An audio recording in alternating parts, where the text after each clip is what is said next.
Hey guys, so welcome to my first video, and what I'm going to do today is show you how to make these beautiful 3D paper poinsettias. I love to put these on packages. You can make bigger ones and put them on wreaths, and they're a lot of fun. So let's get started.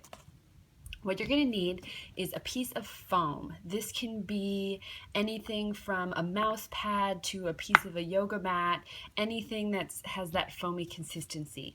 Then you're going to need something that has a hard rounded end. This is a special tool, but you do not need this tool. You could use the end of your toothbrush, you could use the end of a paintbrush, anything that has a hard rounded end. Next, you're going to need something that has kind of a blunt edge to it. Again, this is a special tool, but you don't need it. You can use the back edge of a butter knife. You can use a bobby pin, anything that has kind of a blunt end. The last thing you're going to need is red and green paper. So I have this color paper for the bracts or the colored leaves, and this kind of paper for the green leaves. So I've gone ahead, you're also going to need glue. This is my favorite paper adhesive. It's Scotch quick dry adhesive. You can buy it at Michael's. Okay, so I've already cut out my pieces. I used an electronic die cutting machine. You don't need one.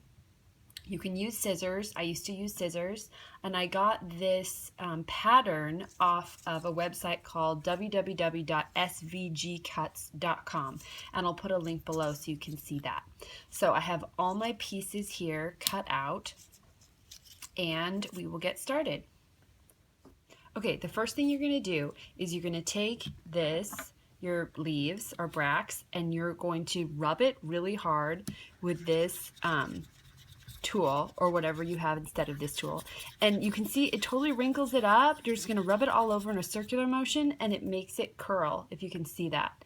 Okay, and then what you're going to do is you're going to take your blunt edge and you're going to draw a line down the middle. Really easy. It does not have to be perfect because leaves are not perfect, and then you're going to draw 2 or 3 lines from each side, radiating out from that center line that you just did. So it looks like that. Okay, now you're going to repeat this on all of the petals for your flower.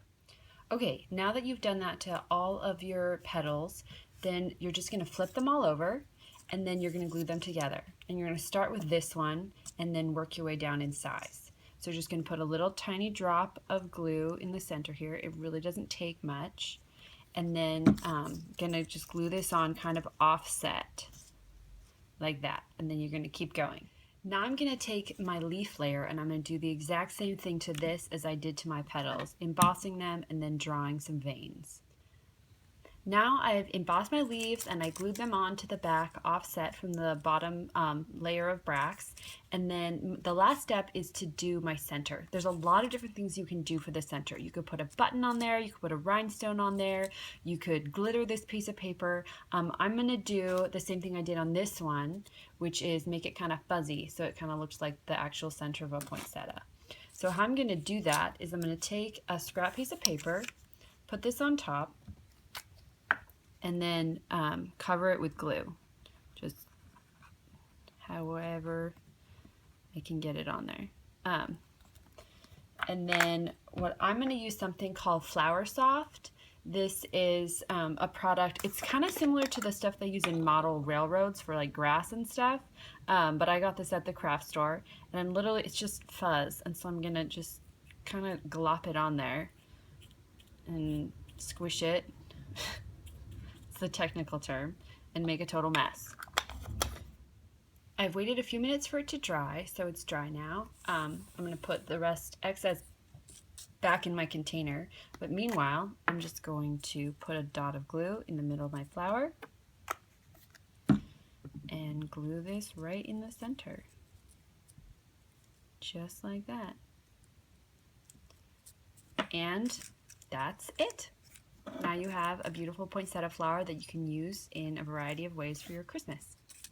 Thank you so much for watching my first video. If there's anything that you didn't understand, or you want me to go slower, or you want a tutorial on anything you've seen here, please let me know, and I will hopefully be able to make a lot more videos in the future. Thanks.